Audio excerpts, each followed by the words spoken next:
Kathy had actually contacted me last year, I think it was, about coming and speaking. And at first when she contacted me, I thought she said TMI. And I wasn't exactly sure about what I was supposed to share. And then I came, and it turned out that there had been some miscommunication, and I was in this exact room, and I spoke to an audience of 6. Okay? And it was great. They were enthusiastic, and they loved it, and they all said this was fantastic. And it got an, you know what? Sorry, Kathy, I'm going to pick on you for a second, okay? Kathy booked me to speak, and then I don't know if she was not confident enough about my speech. She didn't even come to hear me. And then I found out later that she was ill, and she sent her husband, which I figured if she thought that I wasn't that good of a speaker and he had been bad, he was like, listen, I'm not going. You have to go listen to him. You have to find out if he's any good. So I came, and what I shared that night, I think resonated, and so I've come back to kind of do a revisit, and I'm thankful that there are more than 6 people here to hear it. Although, let me start out by telling you this. I'm a person of faith. I mentioned in my introduction that I go to church. I remember there's a story about a pastor who graduates from seminary, and they send him out west to reopen a church that hasn't had service in years. And so he's all excited. He goes out, he puts up signs all over town to let them know that the PowerPoint went out. To let them know that we're going to have a service at 10 o'clock on Sunday morning for the first time in years. Saturday night, he can't sleep. Sunday morning at 6 o'clock, he's dressed and ready to go. At 8 o'clock, he's at the church waiting for people to show up. And here again, he's waiting, and obviously like 9 o'clock, 9:30, quarter to 10, 10 till 5 till, there's still nobody, and he's just getting worried about what's going to happen. And about 1 minute till 10, this old cowboy comes in and sits down in the back row. By 5 after, the guy looks around like, this is the only person in the whole room. He doesn't know what to do. He goes back and he says to the guy, what do I do? You're the only one here. And he says, well, if I took a wagon load of hay out into the field and only 1 cow showed up, I would feed her. The guy's like, oh, that's beautiful, man. You have encouraged me. And he got up and he started preaching away. And here he goes, and he preaches, quarter after, half past, quarter till 11 o'clock. He looks down, and this cowboy is sound asleep in the background. So he goes and he wakes him up, and he says, hey, I thought you said if only 1 cow showed up, you would feed her. He said, yeah, but I wouldn't make her eat the whole wagon load by herself. So the good news is you guys can share the wagon load amongst yourselves, and I hope that what I'm hoping for is that everybody gets a little mouthful, something to chew on, and you'll say it was good for me to be here tonight.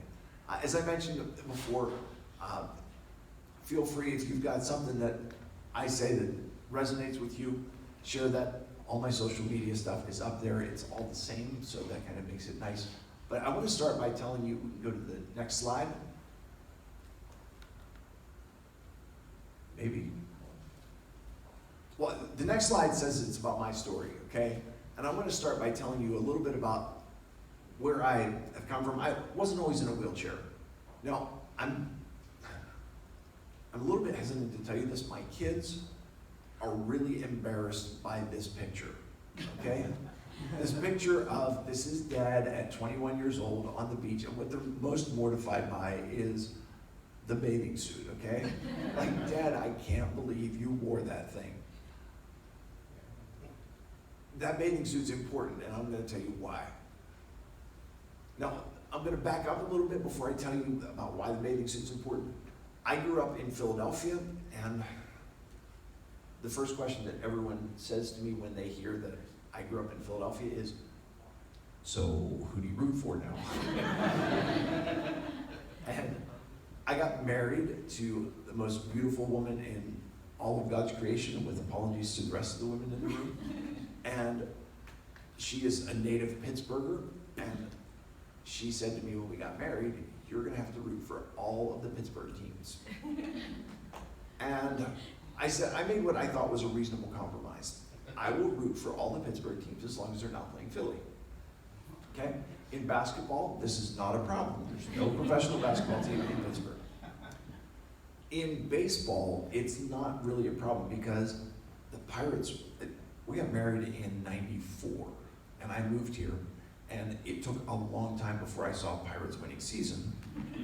The Phillies did well in the midst of all that, and now the Pirates have started to do better, and the Phillies stink. So that, right? Eagles and Steelers, they're in opposite divisions. They play every year in the preseason, but the preseason is just an excuse to get together and drink. And like, it doesn't really matter. The problem is hockey, okay? There is no love lost between Pittsburgh and Philadelphia, between the Penguins and the Flyers. And how on earth, did anybody see the Flyers' new mascot, Gritty? I'm officially embarrassed to be from Philadelphia, okay? You may not tell my family this because as a dad, I am extremely stubborn, and I tell them I am a diehard Flyers fan and that will never change. And so in order to keep true to my word, whenever the Flyers and the Penguins are playing, I outwardly am expressing how much I am rooting for the Flyers, but inside, I'm a diehard Penguins fan. How do you not love the Penguins? Sidney Crosby, again, these guys are phenomenal. All right, and like Marc-Andre Fleury is back in town tonight, and how does that not bring like a tear to your eye and make you just a little bit misty, reminiscing about the good old days of Fleury, and the fact that, yeah, every game he let in a soft goal, but then he would make 3 of the most spectacular saves that anyone had ever seen before. It was, yeah, so I digress, and the answer is, I'm a Penguins fan, okay?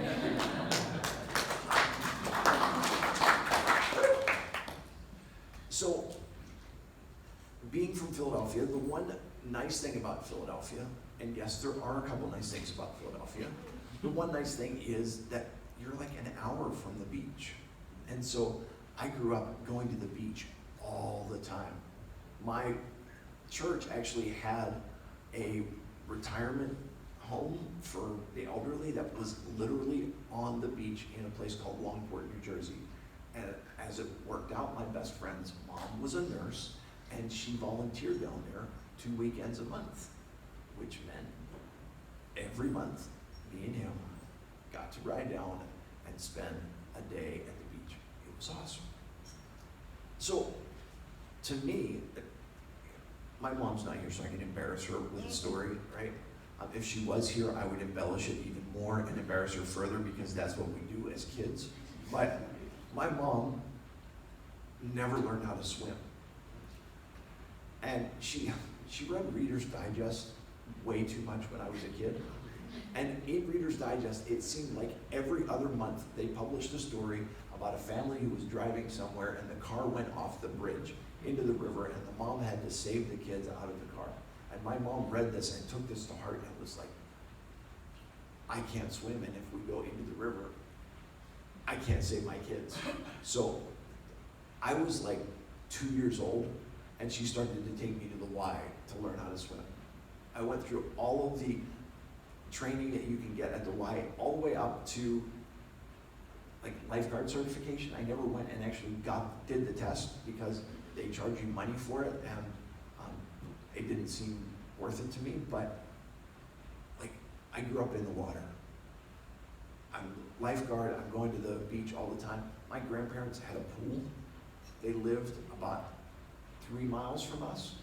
And so I would ride my bike over there, which just, in retrospect, I'm thinking my in-laws were about 2 miles from us, and there is no way that I would let my 12-year-old kid ride a bike over to my in-laws' house. But my parents somehow thought that this was okay, and I survived it. So, but the point of it is that just about every day I was going over there to swim. I grew up in the water. I love the water. When I got a little bit older, as teens, my other best friend, there were actually 3 of us that were best friends. My friend Dave, and my friend Mark, and myself. And like, Mark and I actually were in 1st grade together in the same elementary school, and graduated the same year. He, when I got married and moved out to Pittsburgh, came to visit, met one of my wife's good friends. They got married, and live across the street from us. So like, that's cool. That's the kind of best friend you need. Dave, other kind of best friend you need, his parents had a timeshare down in North Carolina. And so they would send every week, or every year for a week in August, they invited Dave and all of his friends to come down and spend a week with them. And that meant 20 people crammed into a 3-bedroom condo. And of those 20 people, there were his parents and my parents. And those were the only adults. There was a boatload of kids, and they were so patient and kind with us, and we ate everything, okay? But they had invited us down there. It was a number of years. And in 1993, we went down. It was really a weird week. Now, if you've ever been to anyone been to the Outer Banks of North Carolina? Okay, we went to a little place called Duck, and when the weather is bad and it makes rough surf down there, they put red flags up on the beach, and the red flags say, don't go in, it's just too bad. So there had been a storm that went by offshore. It really created some rough surf, and when I mean rough surf, it actually ate away the beach overnight. True story. We went down to the beach on like Wednesday morning, and the way that, if you guys have ever been to like Ocean City, New Jersey, or Ocean City, Maryland, you know that you go to the boardwalk and then you go down the steps and you're on the beach, right? In the Outer Banks, it doesn't work that way. You kind of gotta go over the river and through the woods, almost to grandmother's house to get to the beach. There's like trails and dunes and stairs and the whole 9 yards, and we came through all of that, and we're coming down the stairs onto the beach, and about 50 feet out from the stairs there is an 18-inch drop off, and the surf had been so rough that it actually eroded the sand 18 inches overnight. It was incredible. Now the really cool thing was we got to build sandcastles that were already pre-dug. You just had to like work in the cliff of sand, and that was great. But, and of course, when the red flags are up, that also is a good thing, because you can't go in the water. What else are you gonna do? You can only bury people in sand so many times before it gets old. So, the good news was that on Friday, the red flags eventually came down, and we were allowed to go in the water. Now, it was still pretty rough, and the girls decided it was still too rough for them, but as a guy, I'm 21 years old, I am an adrenaline junkie, and the bigger the surf, the better. We were body surfing, and I don't know how many of you are familiar with body surfing. It's surfing without a surfboard. Your body is the board. So it's like, you've ever seen the kids with the boogie boards? Right? Except there's no boogie board. It's just you and the water, and it's a rush, and it's phenomenal. I'm not sure exactly how to describe this, but I'm gonna do my best, and I hope that it makes sense to you. What you do when you're body surfing is you swim out past where the waves are breaking to kind of where the swells are coming in. And when you see a big one, you begin to swim towards the shore. And as you swim towards the shore, the idea is that the wave breaking is going to arrive at the exact same location as you are at the exact same time. And if you time it right, as soon as it breaks, it will just take you and carry you the whole way into shore, right? If you don't understand how that works, I'm sorry.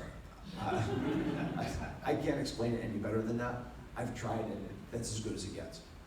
So, this is great. I'm riding, I get a couple good rides in, and I swim out, and I'm kind of treading water, watching the swells that are coming in. The cool thing is, because you're going up and down, you can actually see not just the next wave, but kind of the next 2, 3, 4 waves that are out there. And I see there's a big swell coming, and I'm like, this is awesome. This is the biggest wave that I've seen all day, and this is going to work out extremely well. and I time everything up, and I'm swimming, and it catches me at exactly the right time, or I caught it at exactly the right time, or we caught each other at exactly the right time, however you want to say it. But it's perfect. And now it's carrying me in, and it's like, this is great. It's big wave. It's going fast. And all of a sudden, something doesn't seem quite right to me. Because usually what happens is I get carried kind of down in the bottom of the wave, right, where it's kind of rolling. But all of a sudden I'm realizing I'm actually kind of up towards the top of the wave. And now I'm sensing something's really wrong, and before I can imagine that, instead of it carrying me forward, all of a sudden it pushes down, and now I go from the top of the wave with all of the force of the wave, and it drives me straight down into the bottom of the ocean, into the sand. I hit my head, I hear a pop, I feel a crunch, and then everything goes cold. As I mentioned, I'm a person of faith, and there's nothing to test your faith like being in a life or death situation. So it's kind of hold my breath, hope, pray, and wait. And I'm rolling around under there. I can't move at all. My face clears the water for a second.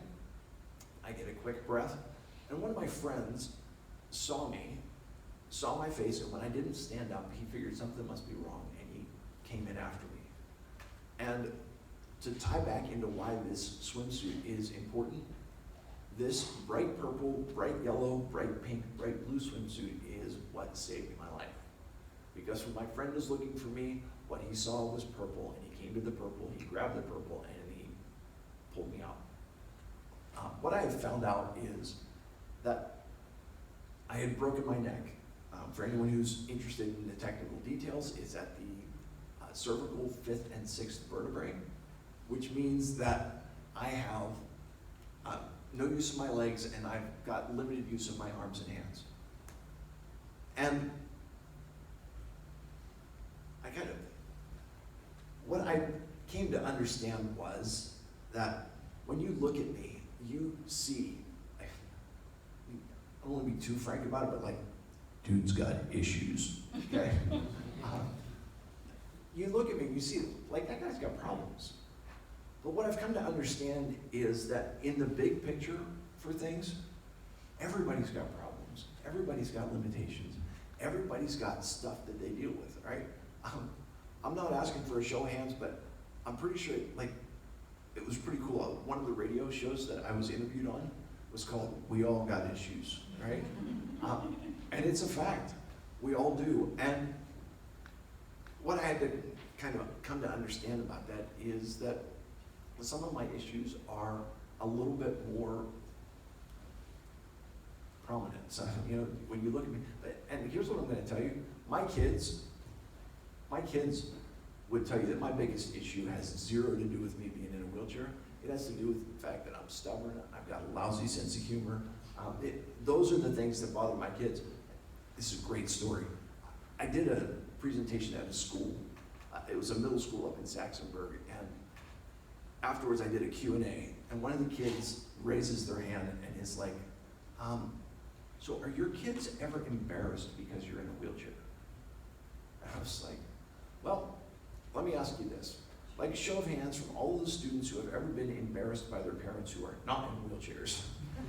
Everybody's hand went up. I said, all right, my children are embarrassed, not because I'm in a wheelchair, but because I'm their parent. Because I'm the dad, they're embarrassed by me.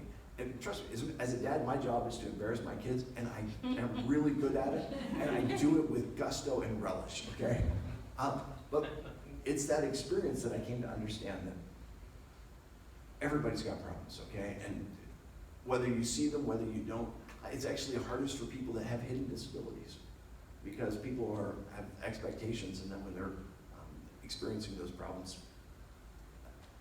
it's not easy, and then you've got to explain it. It's hard. All right, next slide. So I'm laying there on the beach, and from there they transport me by helicopter up to Norfolk General Hospital. And I will tell you that my girlfriend at the time was on the beach saw what happened, and now when I got to Norfolk General, I was in pretty rough shape. They had me on a ventilator because I was having trouble breathing, which meant a tube down my throat, which meant I could not talk. I did some communication, like with my eyes, and you want to talk about the ultimate in frustration, okay? They had this board, and it had all of the letters of the alphabet on it, and it was divided into half. And then there were like three rows. So 2 columns, 3 rows. So I would have to look, is it the left or right? I think I got that right for you guys, didn't I? Yeah. Sorry, I'm trying to do this backwards. Left or right, and then I had to look, is it the top, is it the bottom, is it the middle? Right? And then we would get to that row, and then they would just begin to count in, like, they just moved the finger in. So like top, A, B, C, and I would blink when they got to the right one, okay? And they were like, oh, awesome. And then they would, like, next letter, and we'd go through the similar part, and then we'd get about 5 letters in, and they would be like, oh, what were the other letters that we had up till now? Because it was like a puzzle, right? Like, oh, we got this letter, we got that, right? Yeah, Wheel of Fortune, it was not. It was just, what are they? And then the next thing that I would spell out to them in single letters was, write it down. Like, no, we'll remember. Like, yeah, no, you won't. Okay? But when the ventilator finally came out about 3 days later, and the very first person that I wanted to talk to was my girlfriend. I said, listen, we got to talk about us. I said to her, my future looks like it holds a lot of limitations. I don't know exactly what it is, but it looks like we got some paralysis going on here. And right now, I care enough about you to say this. If this is too overwhelming for you, if this is more than you can handle, I care enough to say it's okay if you leave. You take care of yourself. Whatever you got to do, I'll understand. And I said, I don't know what you're feeling towards me, but if you're just feeling sorry for me, that's not what I'm looking for in a long-term relationship. And I also said, I don't know what kind of pressure you're under from other people who would say, you can't leave now, this is his hour of great need. And I said, those people are not a part of us. This is about you and me, and specifically, it's about you. You have the freedom to do whatever you need to do to take care of yourself. And she got really mad, and with big tears in her eyes, she said to me, listen, what I love about you has nothing to do with whether or not you can walk. I love you for who you are on the inside. And if you think you can get rid of me that easy, you've got another thing coming. So, needless to say, I married her, and she's my wife to this day. But she taught me that most important lesson, right? I already talked about the fact that everybody's got limitations, but what she taught me was that my limitations do not define me. My limitations do not change my value. My value comes from what I've got going on in the inside. It comes from character, it comes from personality, it comes from integrity, it comes from all of those things that are on the inside. And so, whatever your description is, whatever your gender is, whatever your age is, whatever issues you've got going on, it's about what you've got going on inside. It's about making sure that you have integrity, you have character, that that just being yourself. And I was fortunate enough to find somebody who loved me just for being me, with my extremely lousy sense of humor. And listen, dad jokes, my kids are like, that doesn't even qualify as a dad joke, that's just bad, okay? But the lesson that I learned is this, that our limitations don't define us. Our peripheral circumstances don't define us. I was doing a presentation, and there was 2 ladies in the group who had both lost children under the age of 1. I was just like, man, I couldn't handle that. Each of us has traveled our own path. Each of us has gone through our own unique set of circumstances to get where we are.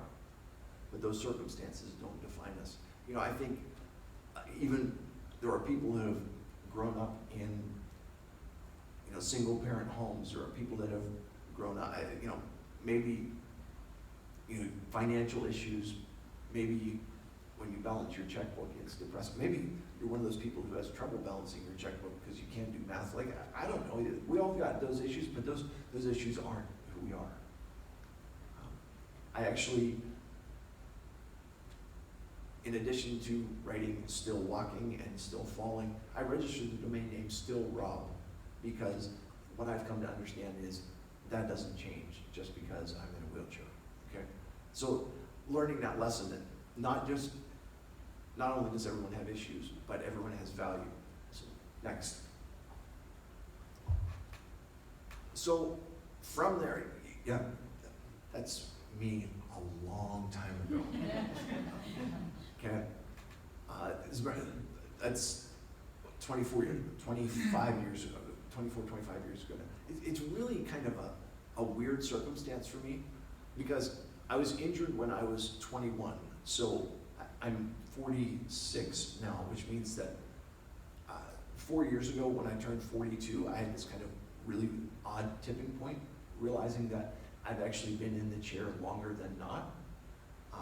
And then we were married in 94 when I was 22, so at 44, I realized that I've lived in Pittsburgh longer than I lived anywhere else. So, yeah, you know, listen, I love Pittsburgh. I love Permanis. I love it, right? I can say Yuns. I know who Donnie Iris is. I've worked downtown. I'm good with all that. I even understand people when they say Pittsburgh. Okay, like I can do it. When we go to the John Eagle, I tell my kids to get a buggy, and we keep all our coupons wrapped up with a gum band. It's good. I can almost pass for a native, but okay. But you can't get a good cheesesteak anywhere in Pittsburgh. I mean, Southside steaks, it's nice. They import the right kind of buns, but it's just not the same. Anyway, the point is that I'm coming across these milestones in my life where I'm realizing that, you know, being in the chair, being here in Pittsburgh, and in all of this, I'm realizing that the things that I dealt with back when I was 21 years old, these are life lessons that I learned that I would likely have had to go through, you know, many years, and I might not have learned them ever, or would have learned them later in life, but here I am at 21, dealing with really, what is my life about? What am I going to do with myself? And I was worried, and I began to, you know, like, am I going to be able to go get my license again? And the answer is yes. Now here's the good news for you guys, okay? Because I have a van that I drive. I drive right from my wheelchair.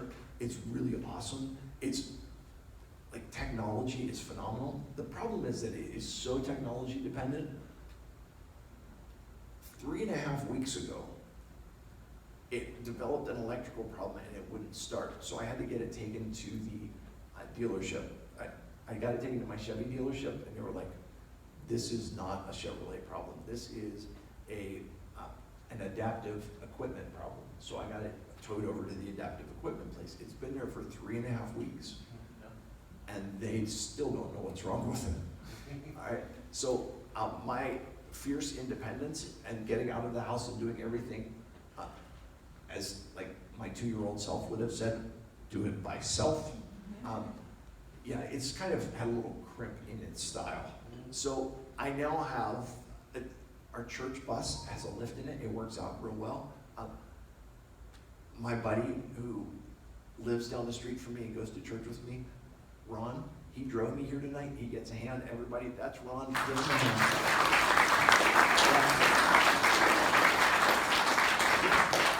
Great guy. So the good news is, usually what would happen is I would tell you that when we leave, I will give everybody a 5-minute head start, because you're dealing with a guy who's driving just using his hands, who has limited use of his hands. But tonight, Ron's driving, so you guys are all safe. Okay. But I'm thinking about this. What am I going to be able to do? Am I going to be able to go back to school? Am I going to be able to get married? I don't know. The way that things work out for rehabilitation in Philadelphia, which is right to my rehab, they put you in Thomas Jefferson University Hospital for your acute care. So I was dealing with pancreatitis and pneumonia and all kinds of different things. They put me there until I was stable enough to begin my rehab. And then they transfer you over to McGee Rehabilitation Hospital, which is very different from McGee Women's Hospital here in Pittsburgh. And when I tell people that I spent 4 months at McGee Hospital, they're all like, really? And so nowadays, McGee has really branched out, and they're doing all kinds of stuff. They're doing cancer treatments and everything. And so when I say that I spent 4 months at McGee, people aren't as dubious about it. But when I first moved out here, and people were just, they all looked at me a little strange. I got to McGee Rehabilitation Hospital, and the very first day I go in and I meet with my occupational therapist. And she says to me, so what do you want to do? I'm like, what do you mean, what do I want to do? You know what the level of my injury is. You know what I'm capable of. You tell me what kind of goals you have, and I will do my best to live up to those goals, and I will work really hard to accomplish them. She said, no, this is your life, and you have to decide what you want to do. And I'm here to help you accomplish those goals. You may not do it like everybody else does it. You may not do it like you used to do it. It may take a lot of determination and creativity to accomplish whatever it is that you're hoping to. But whatever your goals are, you can accomplish them. And I was blown away, because I thought, you know what? This is not a matter now of if these things are going to happen. It's a matter of when are they going to happen. When am I going to go back to school? When am I going to get a job? When am I going to get married? And in learning about all this stuff, it's like, yeah, I can do this. I can accomplish this. It may not look like everyone else. It may not look like I used to, but if I put in the work, and if I'm creative enough, I can accomplish whatever it is that I need to. So let me just say, you guys heard I went back to school. I graduated, got married, have kids. I work. I mean, this is really cool. What I do for a living now is I'm a writer and I'm a speaker. Being able to share a message that says everybody's got issues, everybody's got value, but what I found out is that everybody also has unique skills that belong to them, and we all have stuff that we can do. When I was in rehab, what I learned was there are two ways that I can look at things. I can either focus on what has been taken away from me and be absolutely miserably depressed about it, or I can focus on the abilities that I have and do whatever I can to use those to live a full and successful life, right? You guys know what I chose. You got to take what you've got. Now, I was thinking about this. As much as we will acknowledge that everyone's got issues, you guys also all have abilities. You all have strengths. And the way to be successful is to maximize your strengths, to find out what it is that you can do and do it to the fullest of your ability. Now, add in there are some things that you can do and you could improve on with some effort. And it's up to you to determine whether or not it's worth it to you to put the effort in, okay? So what I mean by that, to me, a couple years ago I was at the doctor's, and now getting weighed for me is really a kind of a big ordeal because I can't get up and stand on a scale. So the only way for them to weigh me is they actually have a flatbed scale where I drive up on the scale in my wheelchair, and they weigh me and the wheelchair together, and then they get me out of the chair, and then they weigh the chair, and then you have to subtract the two to come up with, all right? About 2.5 years ago, I was at the doctor, and I got weighed, and I was the heaviest that I had been in my entire life. And, okay, I gotta do something about this. What can I do? I can't go running. You know, where Ron and I live, there's a park right beside us, and it's got like a mile-long paved road in it. And I can go and take my wheelchair up and down that mile-long paved road every day, and it's not gonna help me with losing weight, right? So I said, I've gotta do something about this, and what I decided is I gotta change the way I eat, okay? So cut out carbs, and I dropped 40 pounds just based on changing the way that I eat. Why? It was because it was valuable enough to me to actually make a change and put the effort in. Now, on the flip side of that,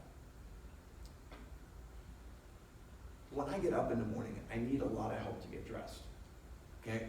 There are things that I could do for myself, and things that, let me just, for an example, combing my own hair, okay?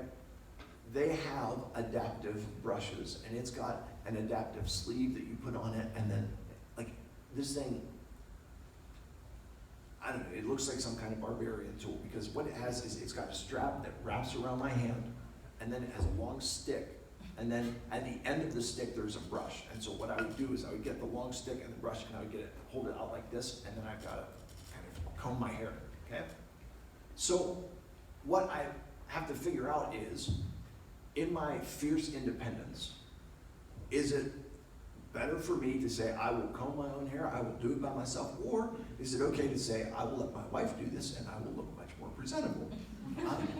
What I need to figure out is, could I master the art of the extend-a-brush?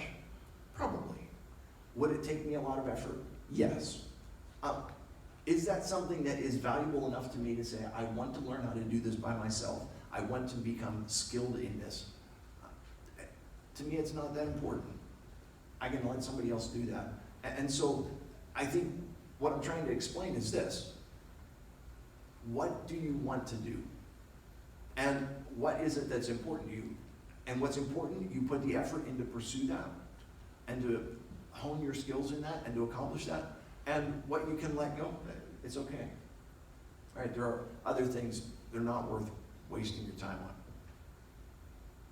And all of this brings me to you guys as project managers, right? When you have a project that you're working on, you have assembled a team. And you know what? I think one of the more obvious things that's going to happen when you pull a bunch of people together, you're going to find out they got issues. Okay? One of the things that you need to see as a project manager is they still have value.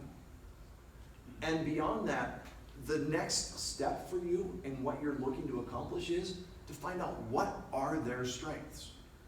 What are the things that they are skilled at? What are the things that they can do? And how do we take all of the strengths and have everybody using the strengths that they have to accomplish the goals that we've set?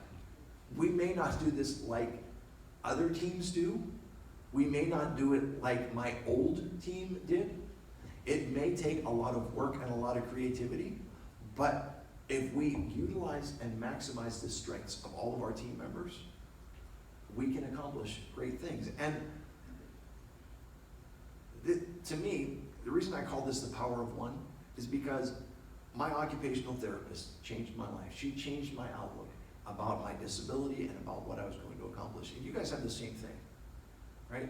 You have, as the project manager, you guys have the ability to take a group and to bring them together and to move them towards a goal and to accomplish great things.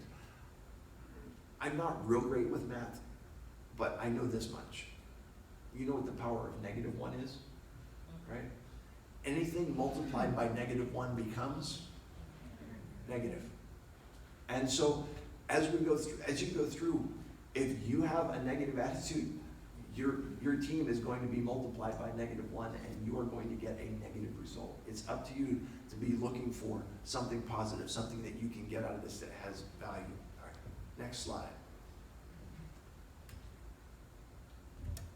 You know, it's interesting that Ron is here tonight because I planned this story before I knew that he was coming. Sometimes, well, here's what's really cool. I have guys that come and help me out in the evening to get in bed. Okay, and getting in bed involves getting a shower.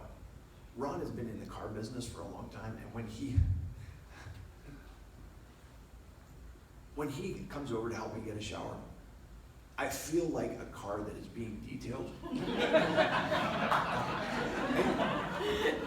You are not getting half scrubbed, okay?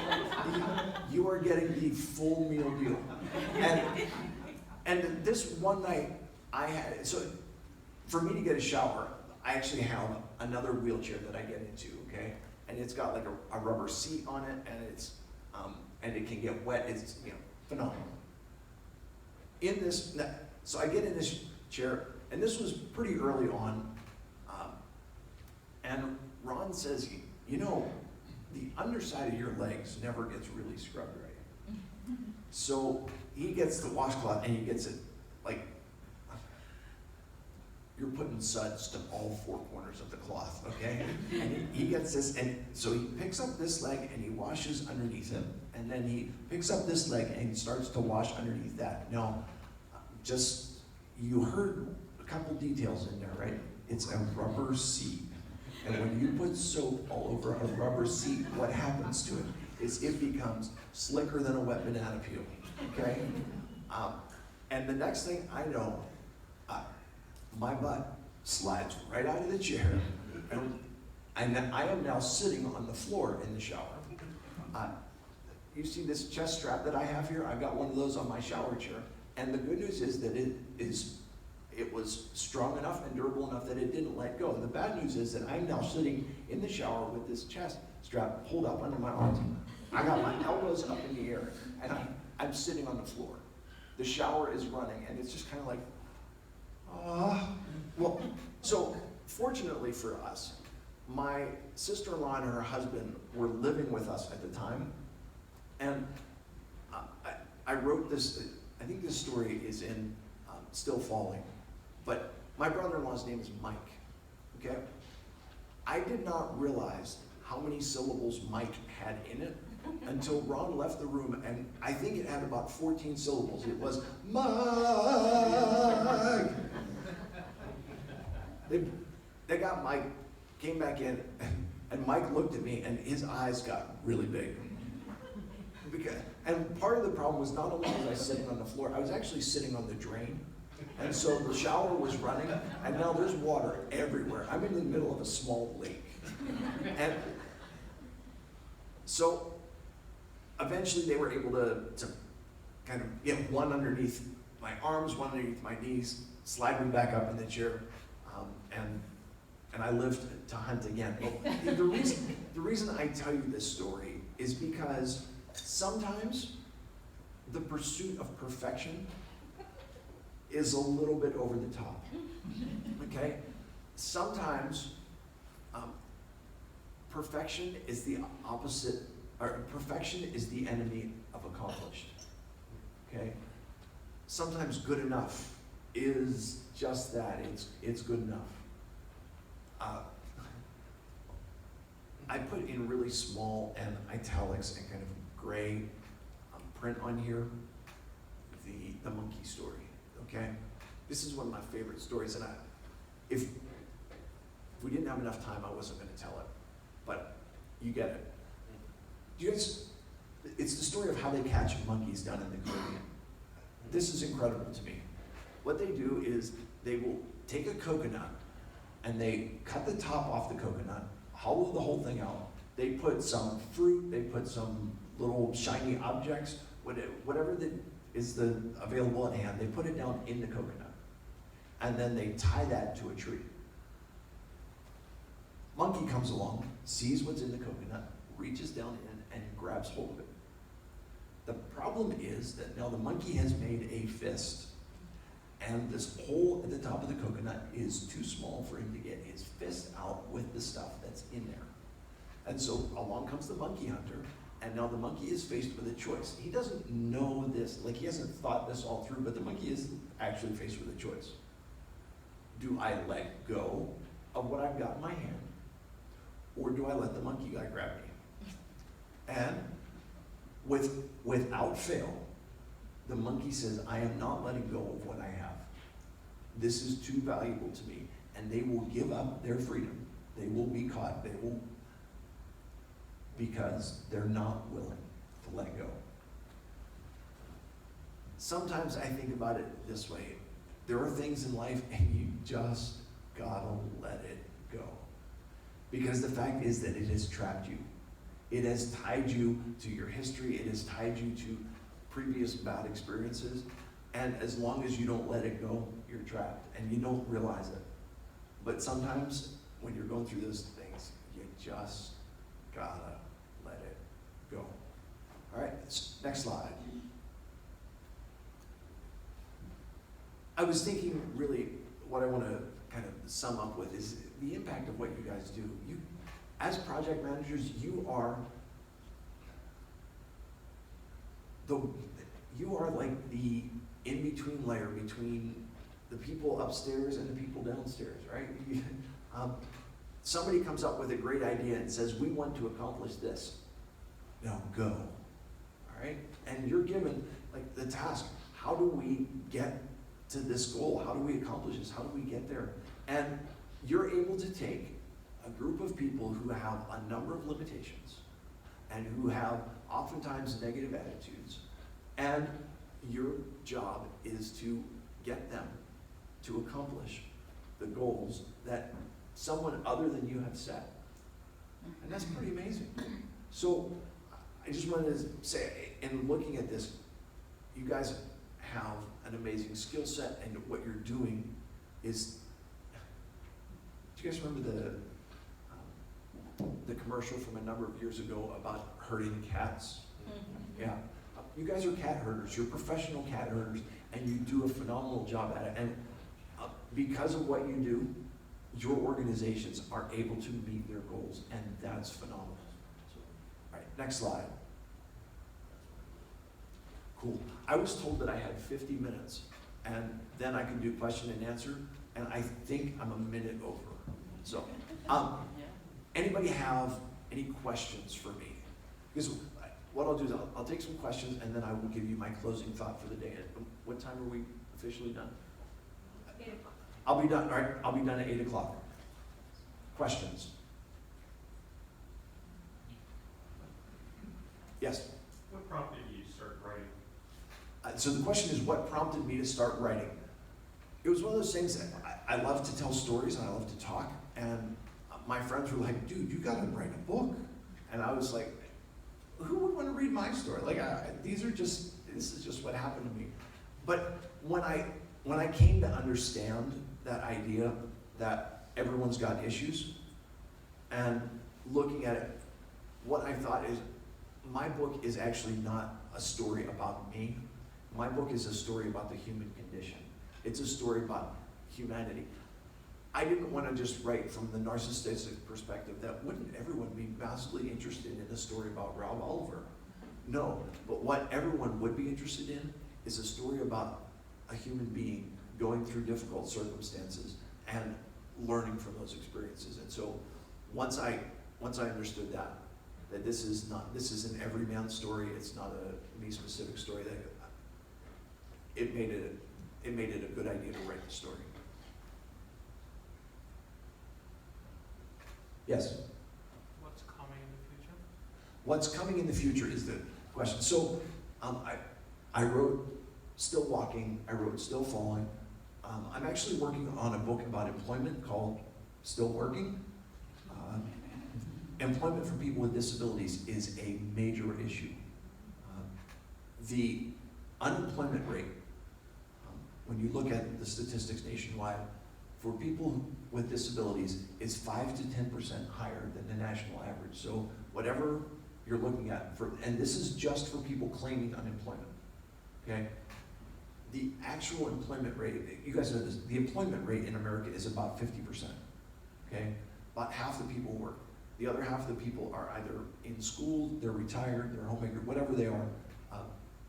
They've given up trying. Yeah, I've been trying to work on that a little bit, but it doesn't pay very well. So the employment rate for people with disabilities is about 15%. So anyone out there who is looking, this is cool, recruiting and retention are the two biggest issues facing HR people.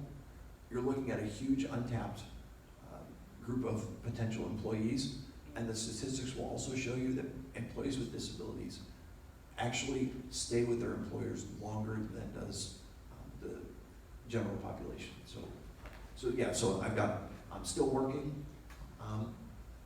I have, as a person of faith, I've contemplating 2 books. One's called Still Following and one is called Still Worshiping.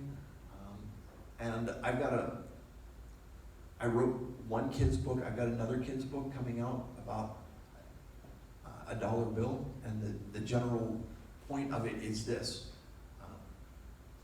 A dollar bill, no matter what you call it, it's still worth $1. You can call it a quarter, you can call it worthless. What people say about you does not change the value that you have.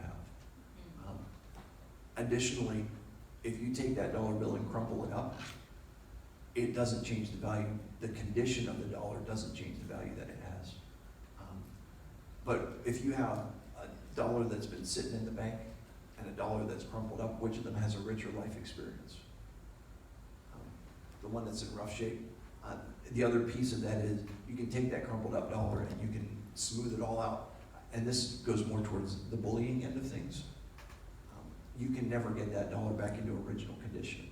So what the hurtful things that you say, people may recover from them, but they will leave a mark for the rest of their life. So they're very cautious there. So that's kind of what's next, and continuing to do some speaking, and yeah. So TMI. and you know what? I'm hoping that I didn't give you TMI tonight. So Are there any questions from our satellites?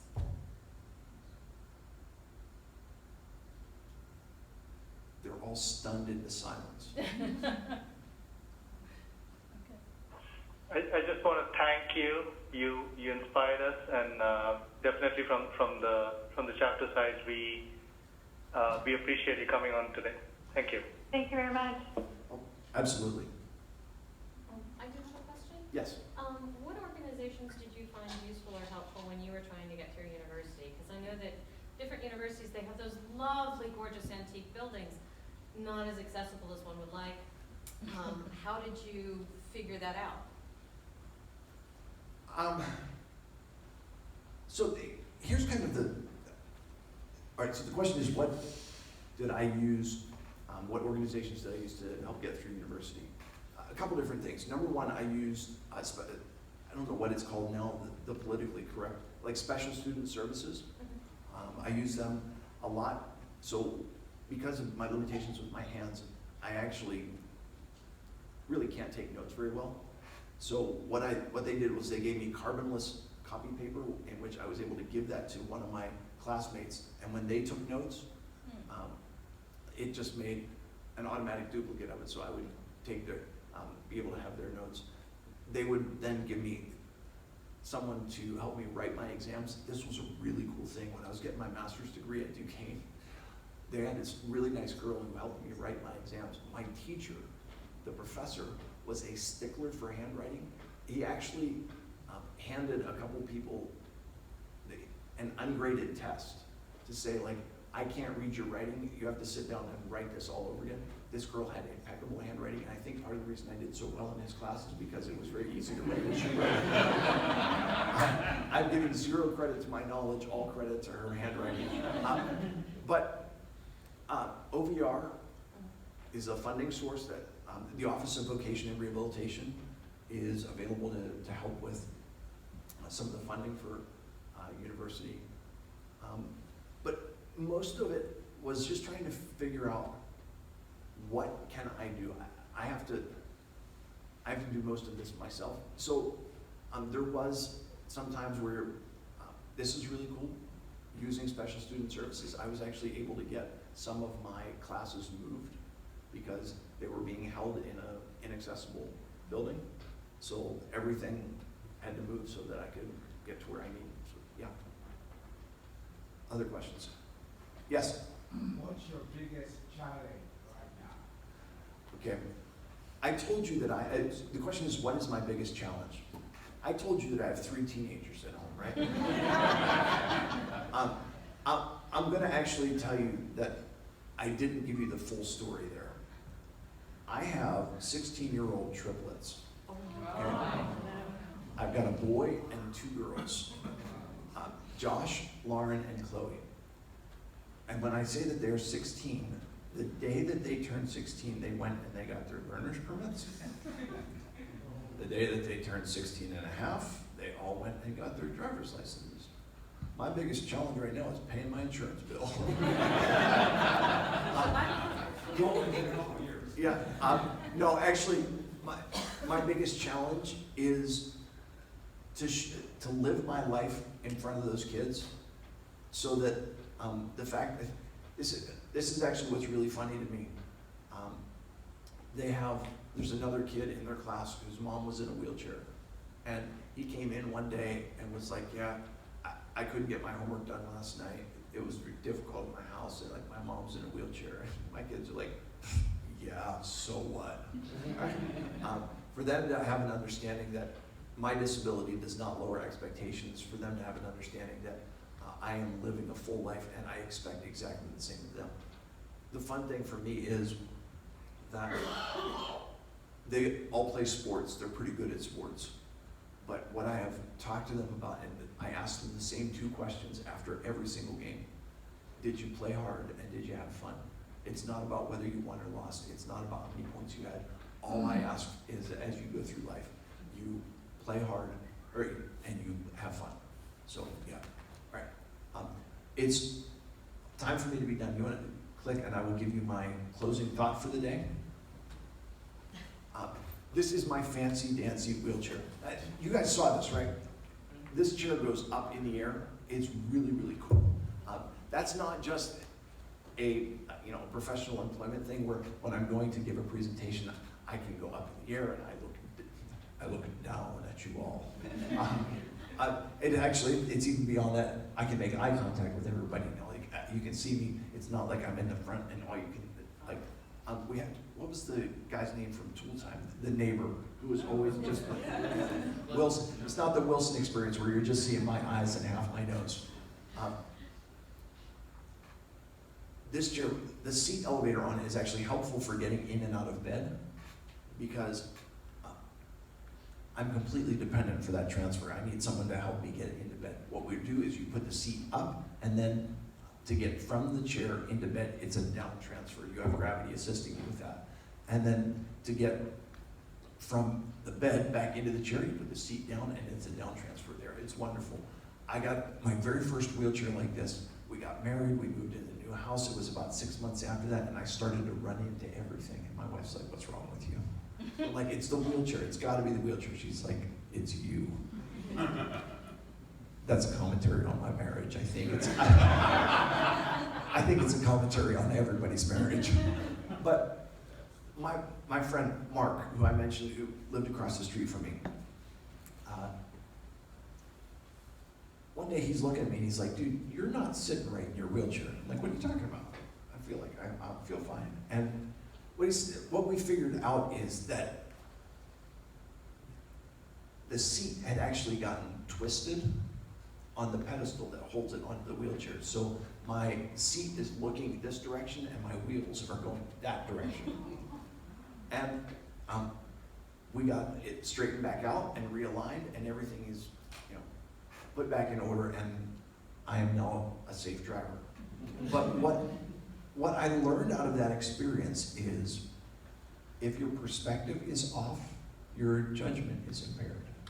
And I think that is a universal lesson for all of us. So I didn't come here tonight to tell you that everybody looks at everything wrong. I didn't come here to tell you, that you guys need major adjustments. What I came here tonight was to share a little bit of a shift in perspective.